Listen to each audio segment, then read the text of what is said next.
What's up, YouTube? Anger Jackalope here, Rob Ricks. I'm going to talk a little bit about some of the martial art training I had growing up. So, initially, my stepfather got us signed up with traditional kung fu in San Francisco, and we trained under Master Mr. Louis.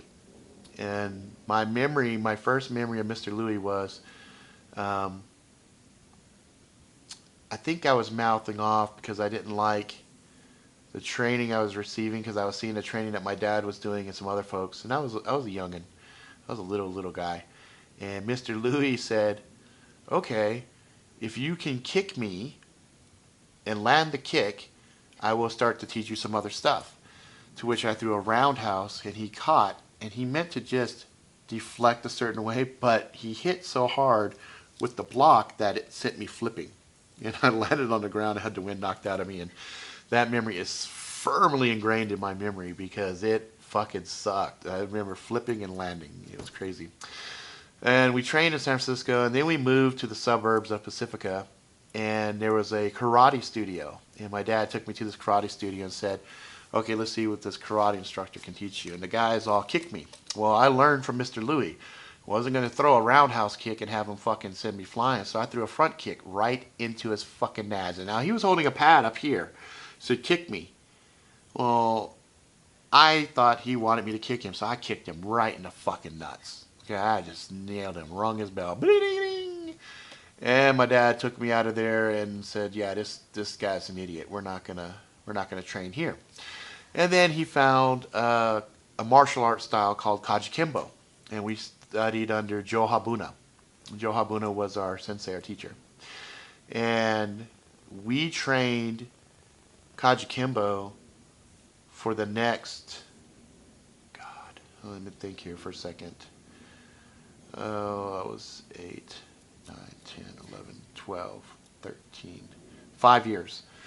I got up to my brown belt, and I wanted to go for my black, but at that time they had a rule: you can't go for your black belt until you're 18 years old. And that sucked because I wanted that black belt so bad, and sitting at brown belt just sucked. And but they were hardcore with the rules, and we spent a lot of time training. My dad had us do a lot of tournaments, and I was girl crazy, and I didn't really want to do these fucking tournaments. And so yeah, I studied kung fu, a little bit of karate, um, and the karate that was trained was from some other guy, but mostly it was Kaji Kimbo. And Kaji Kimbo is a Hawaiian style martial art that Imperato introduced and created with some of his friends in Hawaii to fight military. And it's a mixture of Kaji Kimbo, so karate, judo, kempo, and boxing. So Kaji Kimbo, and it emphasized on limb destruction as well as groundwork. And so a lot of times we would do multi-man attack, and we would do lots of cool tournaments. And I learned a lot about watching some of the Kempo guys in the same tournaments, and it was cool. And at that time, martial arts was just kind of becoming popular. Um, it really wasn't as widespread, and you can see martial arts anywhere you go now. You see martial arts on all the movies. You see martial art competitions. You see martial arts in MMA. But when I was a kid growing up, it wasn't that widespread. So we got to actually compete against a lot of different styles. I fought Taekwondo. I fought Kempo. I fought karate. I fought Kung Fu. And then we transitioned out to the street and did a bunch of street fighting against people. And I learned that some of the martial arts was completely useless in street fights, especially dirty fights where you're expecting certain types of swings and attacks. You're fighting against martial arts on a regular, you get kind of used to that. Then you go out in the street and a guy picks up a fucking alley apple and starts throwing shit at you and stuff. It's a different mindset.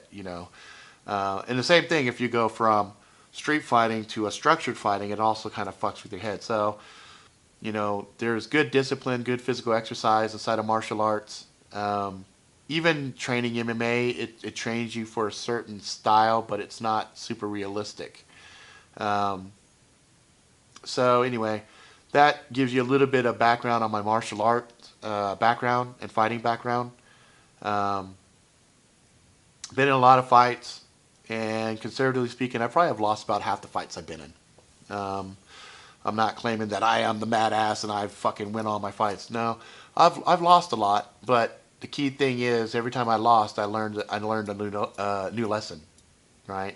Um, and it's also a very humbling experience when you get in a fight with somebody that you think you should be able to kick the shit out of, and they just knock the fuck out of you. You know, it's like, oh my god. I'm proud to say that I've never been completely knocked out, so I know I can take hits, but um, I still am. I'd rather not get hit.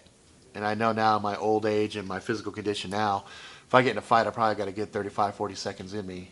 After that, it's like time out. Let's take a break and get some water, get a quick massage, come back and fight another 30 seconds. Right? Not a spring chicken, not a young buck anymore. I'm fucking old now. But a lot of the techniques that I learned as a brown belt actually is served fairly well in certain types of street fights. So, in any event, I do miss the competition. I do miss the structured training. I don't know anybody now. Mr. Louis died. I mean, yeah, Mr. Louis, I know he died. Joe Abuna died. So all my old instructors are long since gone. And I miss them because, they were like family and they helped structure a lot of my core foundation as far as thinking and fighting and things like that. So I just want to share that with you guys. Hope you like it. If you like it, please subscribe, tell your friends. Be good to each other. Until next time.